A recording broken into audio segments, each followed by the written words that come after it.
Here in Up and Running, we treat musculoskeletal pain, and we treat everyday athletes, professional athletes, and people who just weekend warriors who do activities when their job allows them to, which is the weekend primarily. And I think that that's really a big thing here in Dubai. It seems to me like, especially even more than London almost, that people seem to be quite active. Dubai is here. a very active city, primarily because it's a very young city. I mean, the people who come to Dubai are young professionals looking for great job opportunities.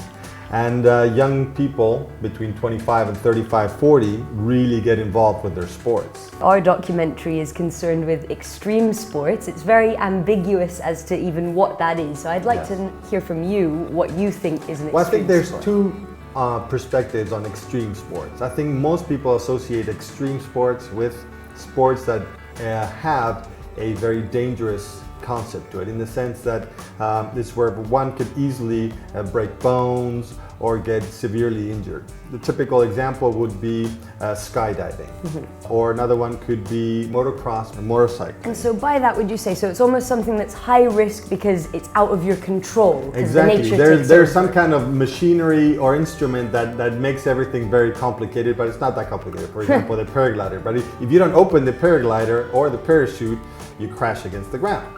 Now, our philosophy, well, we also believe that there's another extreme athlete, which is the one who pushes his body to the limits.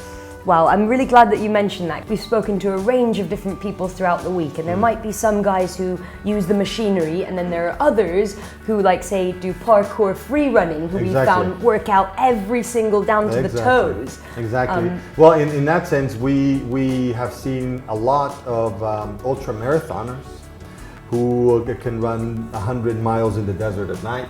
Wow. We've also treated apnea world champions, for example. These are the guys that hold their breath and actually go 100 meters down. What is it called, sir? Apnea divers. Yeah, apnea divers. They hold their breath. Okay. They just take a deep breath, and they can go either swimming down, or they can go with a weight really far down. And we're talking, like, for how long are they holding their breath? It depends. Some of these guys I've seen hold their breath for 3 to 5 minutes. Yes. Wow. It depends on how far they want to go and how much energy they spend actually going down, swimming down. Okay, and if we're talking about, so these people who are actually putting their bodies to the limits in this sense, do you see that as a good or a bad thing? It depends. Everybody has to find their own release to whatever they're looking for. Obviously, somebody who's skydiving is doing skydiving because they get a cathartic release psychologically from that activity. Nobody can understand what an ultra marathoner is experiencing after running for 60K unless you really are into that wavelength of thinking. And what's yours out of interest? What do you do to find that feeling? Well, I've done a little bit of everything. I'm kind of a curious guy too. I'm a martial arts instructor. Wow. I've been doing over 30 years of Shotokan karate. Whoa, okay, I've done many this tournaments. is cool. Yeah, I've done many tournaments. I've also paraglided. I've paraglided for more than 15 years in the Alps, in Spain, the United States.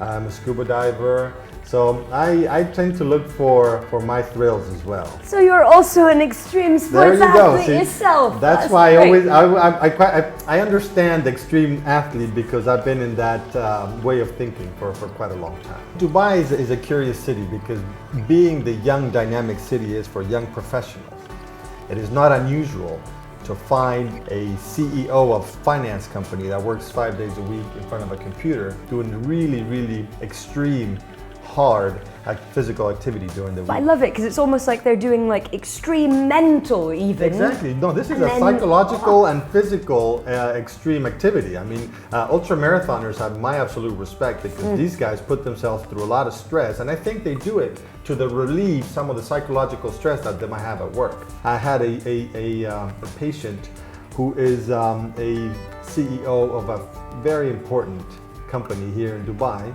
who is also doing the Ultra Ironman, which is a 5-day sequential Ironman once a day in Hawaii.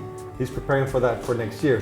And he needs that from a psychological perspective. These are people that get up at 2 and 3 in the morning during their weekdays to go train. And it's not as if their jobs in the weekdays is not demanding as well. They are putting out 100% in their job because, as you know, Dubai from a professional perspective is a very demanding city. People have to come here and fulfill their quotas and give 110% always. So almost as well, I have noticed that there seems to be something in common across the board, whether it's motocross or it is also something like wakeboarding. Yes. There's a certain type of personality, almost like an ambitious personality. Yes, you have to be very motivated. Yeah. I mean, the sedentary person with no goals doesn't really go through this. You have to be ambitious, you have to be motivated, and you have to be driven.